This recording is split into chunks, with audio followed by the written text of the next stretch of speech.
ये वो समय था जब भारतीय राजनीति कह सकते हैं नरमपंथी तरीकों से आगे बढ़ रही थी एक व्यापक जन आंदोलन की तरफ। हाँ, और गांधी का नजरिया, उनका तरीका, सत्याग्रह, वो बिल्कुल अलग था, है ना? कि आर्थिक स्थिति काफी गंभीर थी। हाँ, युद्ध के बाद हालात बिगड़े थे बहुत ज्यादा।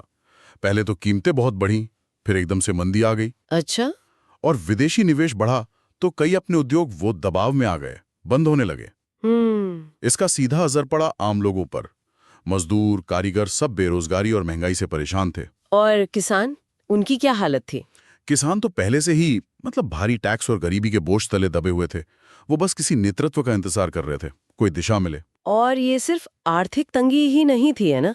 कुछ राजनैतिक बेचैनी भी महसूस हो रही थी। निश्चित रूप से।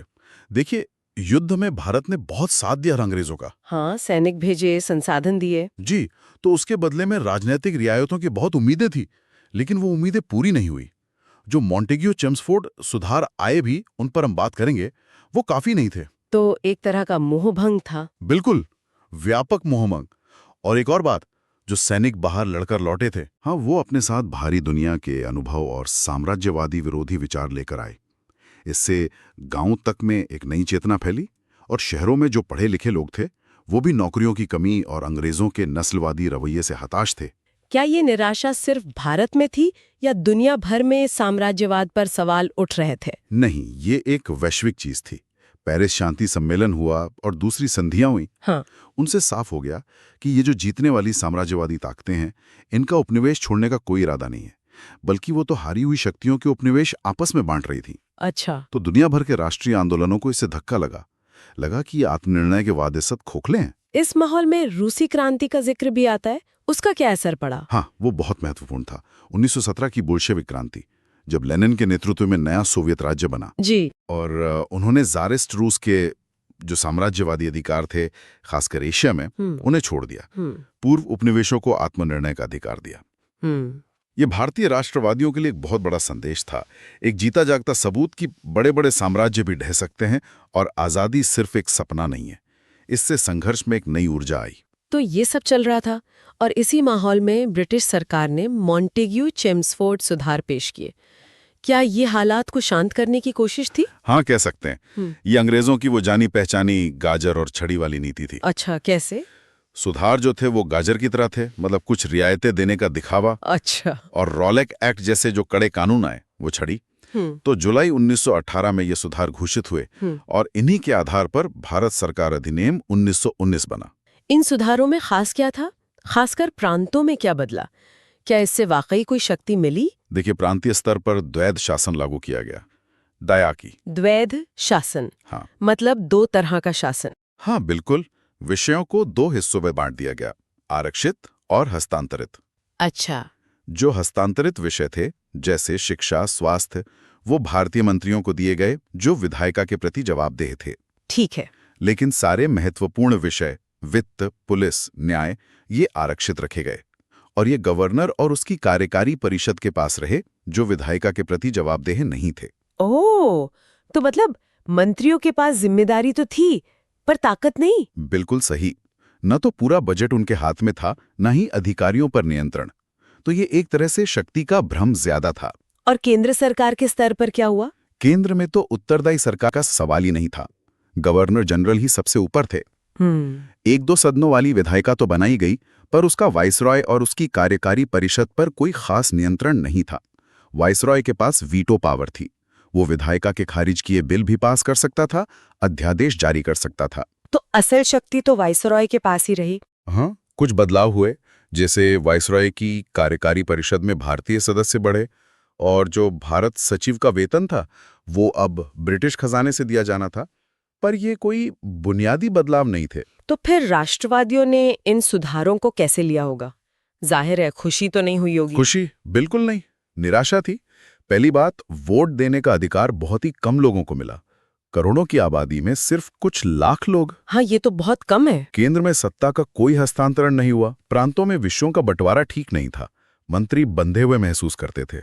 कांग्रेस ने तो अगस्त 1918 में एक विशेष सत्र बुलाया बंबई में जी। उसमें इन सुधारों को निराशाजनक और असंतोषजनक कहा। तिलक ने तो इसे बिना सूरज का सवेरा कह दिया। बिना सूरज का सवेरा। हाँ, तो साफ था कि ये सुधार राष्ट्रवादियों की उम्मीदों पर खरे नहीं उतरे, बिल्कुल नहीं। और यहीं पर मतलब गांधी जी की भूमिका बहुत अहम हो जाती है। भारत आने से पहले उन्होंने दक्षिण अफ्रीका में करीब 2 दशक बिताए थे, 1893 से 1914 तक। उस अनुभव ने उन्हें कैसे तैयार किया? दक्षिण अफ्रीका, आप कह सकते हैं, गांधी के लिए एक तरह की राजनीतिक प्रयोगशाला बन गया था। वो गए तो थे एक वकील के तौर पर। हाँ, लेकिन वहां भारतीयों के साथ जो नस्लीय भेदभाव हो रहा था, उसने उन्हें एक सामाजिक राजनीतिक कार्यकर्ता बना दिया। वहाँ किस तरह के भारतीय थे? 3 तरह के लोग थे मुख्य रूप से। एक तो गिरमिटिया मजदूर जो कॉन्ट्रैक्ट पे काम करने गए थे, दूसरे व्यापारी, और तीसरे वो पूर्व गिरमिटिया मजदूर जो वहां बस गए थे। गांधी ने इन सबको एकजुट करने की कोशिश की। 1894 में नेटाल इंडियन कांग्रेस बनाई, इंडियन ओपिनियन नाम का अखबार शुरू किया। ये उनका शुरुआती दौर था, थोड़ा उदारवादी तरीका था। और फिर उनके तरीकों में बदलाव आया, सत्याग्रह का जन्म हुआ। हाँ, 1906 के बाद उनके संघर्ष का तरीका बदला, जैसे निष्क्रिय प्रतिरोध या सविनय अवज्ञा का दौर कहते हैं, और गांधी ने इसे नाम दिया सत्याग्रह, यानी सत्य के लिए आग्रह। इसकी शुरुआत कैसे हुई? शुरुआत हुई ट्रांसवाल में। वहां एक कानून आया कि सभी भारतीयों को रजिस्ट्रेशन सर्टिफिकेट हमेशा साथ रखना होगा। इसके खिलाफ उन्होंने आंदोलन किया। अच्छा। फिर यह आंदोलन और फैला, भारतीय अप्रवास पर नए प्रतिबंध लगे, एक पोल टैक्स लगाया गया, भारतीय विवाहों को अमान्य करार दिया गया। इन सब के खिलाफ अभियान चले। उन्होंने क्या किया? लोगों को संगठित किया, अहिंसक तरीके से कानून तोड़े, जैसे ट्रांसवाल इमिग्रेशन एक्ट के विरोध में नटाल से ट्रांसवाल में बिना इजाजत के घुसना। लोग जेल गए। इतना दबाव बना कि तत्कालीन वायसराय लॉर्ड हार्डिंग, उन्होंने भी इस दमन की निंदा की। आखिर में सरकार को झुकना पड़ा, समझौता हुआ। तो दक्षिण अफ्रीका के इस लंबे संघर्ष से गांधी जी ने क्या खास बातें सीखीं जो भारत में उनके काम आईं? कई अहम सबक थे। पहला, उन्होंने देखा कि आम लोगों में, जनता में अन्याय के खिलाफ लड़ने और त्याग करने की जबरदस्त क्षमता होती है। दूसरा, उन्होंने सीखा कि अलग अलग धर्मों और वर्गों के लोगों को एक साझा मकसद के लिए एकजुट किया जा सकता है। वो इसमें सफल भी रहे। हाँ, ये बहुत जरूरी था। तीसरा, उन्होंने ये भी समझा कि एक नेता को कभी-कभी अपने समर्थकों के बीच भी थोड़े अलोकप्रिय फैसले लेने पड़ते हैं। अच्छा। और सबसे महत्वपूर्ण, उन्होंने सत्याग्रह के रूप में संघर्ष का एक बिल्कुल नया, शक्तिशाली और नैतिक हथियार विकसित कर लिया था। उनकी अपनी नेतृत्व शैली, उनकी राजनीति का दर्शन, ये सब वहीं तराशा गया। सत्याग्रह के बारे में थोड़ा और बताएं। इसके मूल सिद्धांत क्या थे, संक्षेप में? देखिए, इसका आधार था सत्य और अहिंसा। सत्य और अहिंसा। जी, एक सत्याग्रही अन्याय के सामने झुकता नहीं, पर वो हमेशा सच बोलता है, हिंसा का रास्ता कभी नहीं अपनाता और निडर रहता है। और तरीके क्या थे? तरीके थे असहयोग और बहिष्कार, जैसे टैक्स देने से मना कर देना, सरकारी उपाधियां या पद छोड़ देना। सत्याग्रही को संघर्ष में कष्ट सहने के लिए तैयार रहना होता है। इसे वो सत्य की लड़ाई का हिस्सा मानता है। और सबसे बड़ी बात, विरोधी के प्रति मन में कोई घृणा या दुर्भावना नहीं रखनी। ये तो मुश्किल लगता है। इसीलिए गांधी कहते थे कि ये कायरों का नहीं, बल्कि बहादुर और मजबूत इरादों वाले लोगों का हथियार है। बुराई के आगे झुकना नहीं, चाहे नतीजा कुछ भी हो। तो जनवरी 1915 में गांधी जी भारत लौटे, लेकिन उन्होंने आते ही राष्ट्रीय राजनीति में बड़ी भूमिका क्यों नहीं निभाई? पहले स्थानीय मुद्दों पर क्यों ध्यान दिया? हाँ, ये उनकी एक सोची समझे रणनीति थी। वो पहले भारत को, यहाँ की जमीनी हकीकत को, लोगों को समझना चाहते थे। सीधे राष्ट्रीय मंच पर कूदने के बजाय उन्होंने पहले छोटे स्तर पर अपने तरीकों को आजमाना बेहतर समझा। अच्छा। इसीलिए 1917-18 में रॉलेट सत्याग्रह से पहले उन्होंने 3 बड़े स्थानीय संघर्षों में हिस्सा लिया।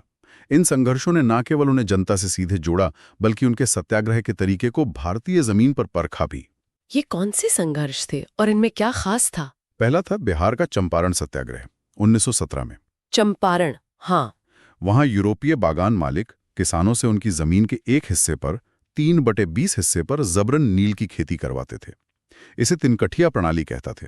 अच्छा, तिनकठिया। जी, और नील को तय कीमतों पर बेचना पड़ता था, जो बहुत कम होती थी। गांधी जी वहां जांच करने पहुंचे, राजेंद्र प्रसाद, मजहरुल हक, कृपलानी जी जैसे नेताओं के साथ। तो उन्हें तुरंत जिला छोड़ने का आदेश मिला।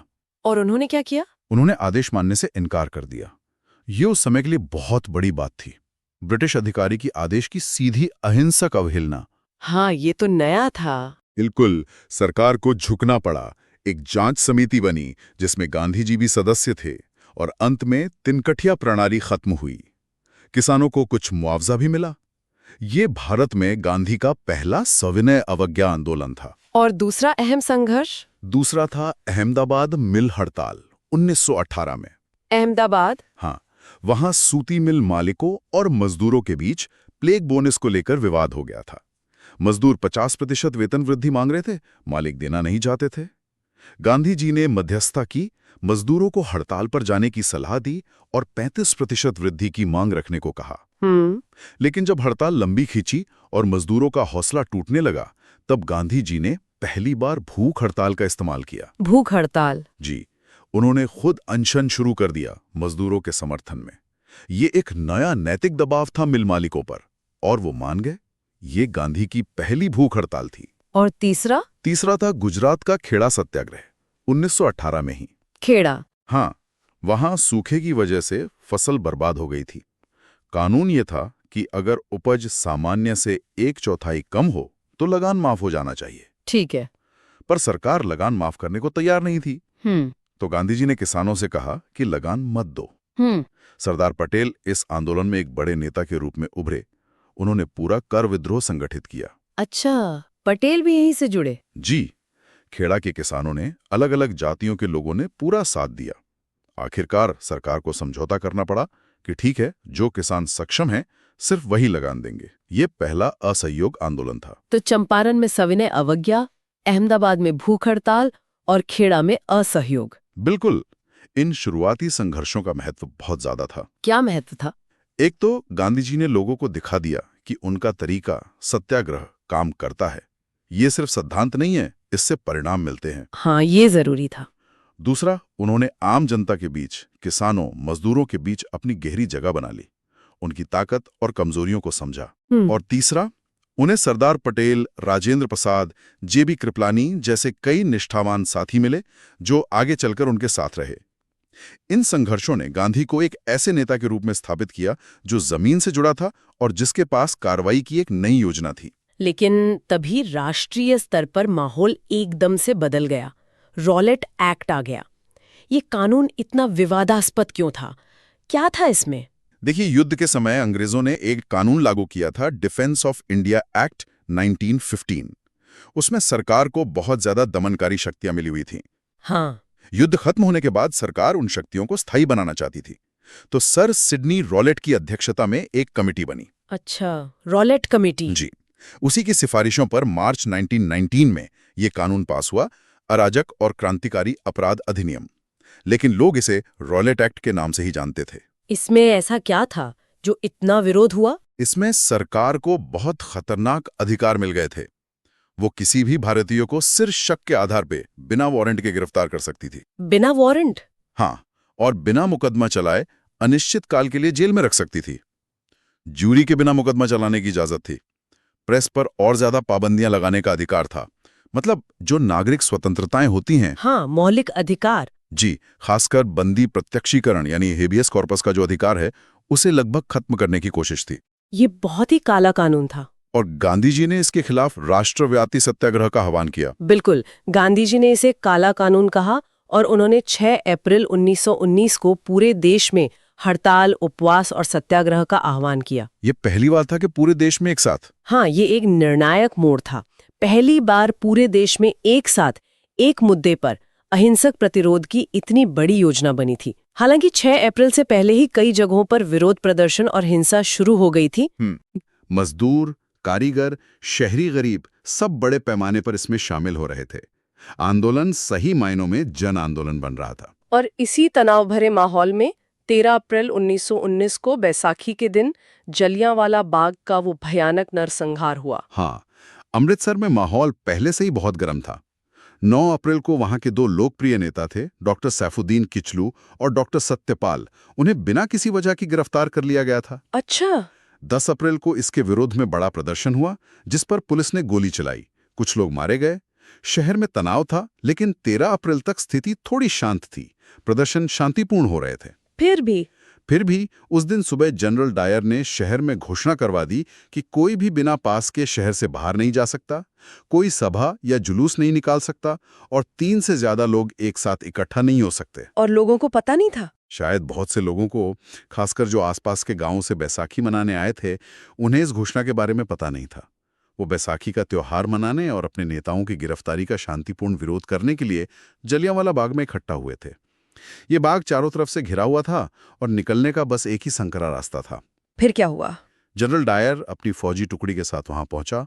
उसने उस अकेले रास्ते को बंद करवा दिया और बिना किसी चेतावनी के वहां जमा निहत्ती भीड़ पर गोली चलाने का हुक्म दे दिया। हे भगवान! गोलियां तब तक चलती रहीं जब तक कि सैनिकों के पास खत्म नहीं हो गई। सैकड़ों लोग मारे गए, हजारों घायल हुए। सरकारी आंकड़े तो कम बताते हैं, 379 मरे, 1100 घायल, लेकिन कांग्रेस का अनुमान था कि करीब 1000 लोग मारे गए और 1500 से ज्यादा घायल हुए। ये ब्रिटिश राज का सबसे बर्बर चेहरा था। इस वैश्याना हरकत की फौरन क्या प्रतिक्रिया हुई? पूरा देश सन्न रह गया। गुस्सा और दुख की लहर दौड़ गई। रविंद्रनाथ टैगोर ने विरोध में अपनी नाइटहुड की उपाधि लौटा दी। हाँ, उन्होंने सर की उपाधि त्याग दी थी। जी। गांधी जी इस हिंसा से इतने दुखी और स्तब्ध हुए कि उन्होंने 18 अप्रैल को रॉलेट सत्याग्रह वापस ले लिया। उन्होंने आंदोलन वापस ले लिया। हाँ, उन्हें लगा कि लोग अभी अहिंसक सत्याग्रह के लिए पूरी तरह तैयार नहीं हैं। लेकिन जैसा कि कई इतिहासकारों ने कहा है, जलियांवाला बाग वो निर्णायक क्षण था जब भारतीयों का ब्रिटिश न्याय और उनके शासन से पूरी तरह भरोसा उठ गया। इसने ब्रिटिश राज के नैतिक दावे की धज्जियां उड़ा दी। क्या सरकार ने इस नरसंहार की कोई जांच वगैरह करवाई? वो हंटर कमेटी का क्या हुआ? हाँ, दबाव बहुत था, तो सरकार ने अक्टूबर 1919 में लॉर्ड हंटर की अध्यक्षता में एक जांच कमेटी बनाई, डिसऑर्डर्स इंक्वायरी कमेटी। इसमें 3 भारतीय सदस्य भी थे। अच्छा, भारतीय भी थे? जी। लेकिन जब जनरल डायर कमेटी के सामने पेश हुआ तो उसका रवैया बहुत ही ढीठ था। उसने माना कि वो चाहता तो बिना गोली चलाए भी भीड़ को हटा सकता था। क्या उसने ये कहा? हाँ, उसने कहा कि गोली चलाने का मकसद सिर्फ भीड़ हटाना नहीं था, बल्कि पंजाब में एक नैतिक प्रभाव पैदा करना था, विद्रोह की भावना को कुचलना था। मतलब वो इसे सही ठहरा रहा था? बिल्कुल। और हद तो ये थी कि सरकार ने अपने अधिकारियों को बचाने के लिए एक इंडेमनिटी एक्ट यानी क्षतिपूर्ति कानून भी पास कर दिया, जिसे हमारे नेताओं ने सही कहा था व्हाइट वॉशिंग बिल, लीपापोती करने वाला कानून। क्या ब्रिटेन में इसकी कोई आलोचना नहीं हुई? हुई। हाउस ऑफ कॉमन्स में विंस्टन चर्चिल, जो कोई भारतीयों के हिमायती नहीं थे, उन्होंने भी इसे राक्षसी, मॉन्स्ट्रस कहा। ब्रिटेन के एक पूर्व प्रधानमंत्री थे एस्क्विथ, उन्होंने इसे हमारे पूरे इतिहास के सबसे बुरे अत्याचारों में से एक बताया। लेकिन ब्रिटेन में एक बड़ा तबका ऐसा भी था जो डायर को हीरो मान रहा था, उसके लिए पैसे जमा कर रहा था। और एक अजीब विडंबना ये हुई कि अमृतसर में श्री दरबार साहिब, मतलब स्वर्ण मंदिर के पुजारियों ने डायर को सम्मानित भी किया। ये तो बहुत अजीब है। इस घटना ने सिख समुदाय के अंदर भी सुधार की मांग को और तेज कर दिया। कांग्रेस ने भी अपनी एक अलग गैर सरकारी जांच समिति बनाई थी और उसने अपनी रिपोर्ट में सच्चाई सामने रखी। तो सब कुछ मिलाकर देखें तो ये साफ है कि युद्ध के बाद की निराशा, वो आधे अधूरे सुधार, गांधी जी के अनोखे तरीके और फिर रॉलेट एक्ट जैसा दमन और जलियांवाला बाग की क्रूरता, इन सब ने मिलकर गांधी जी को राष्ट्रीय आंदोलन के बिल्कुल केंद्र में ला खड़ा किया। बिल्कुल। गांधी ने न सिर्फ संघर्ष का एक नया, नैतिक और असरदार तरीका दिया, सत्याग्रह, बल्कि उन्होंने पहली बार समाज के हर वर्ग को, खासकर किसानों, मजदूरों, महिलाओं, शहरी गरीबों को इतने बड़े पैमाने पर आंदोलन से जोड़ा। हाँ, ये बहुत बड़ा बदलाव था। और जो मॉन्टेग्यू चम्सफोर्ड सुधारों की पोल खुली और फिर रॉलेट एक्ट और जलियांवाला बाग की बर्बरता हुई, उसने ब्रिटिश राज के न्यायप्रिय होने का जो भ्रम था उसे पूरी तरह तोड़ दिया। इसने गांधी के नेतृत्व में एक बहुत बड़े राष्ट्रव्यापी असहयोग आंदोलन के लिए जमीन तैयार कर दी, जिसकी बात हम शायद आगे करेंगे। हाँ बिल्कुल। एक सवाल मन में आता है, सोचने पर मजबूर करता है। अगर मान लीजिए रॉलेट एक्ट उतना कठोर न होता या जलियांवाला बाग जैसी भयानक घटना न घटी होती, तो क्या गांधी का उदय इतनी तेजी से होता? क्या भारतीय स्वतंत्रता संग्राम का रूप कुछ और होता? इतिहास के ये क्या होता अगर वाले सवाल, ये हमें उस दौर की जटिलताओं और उन निर्णायक मोड़ों पर और गहराई से सोचने को विवश करते हैं।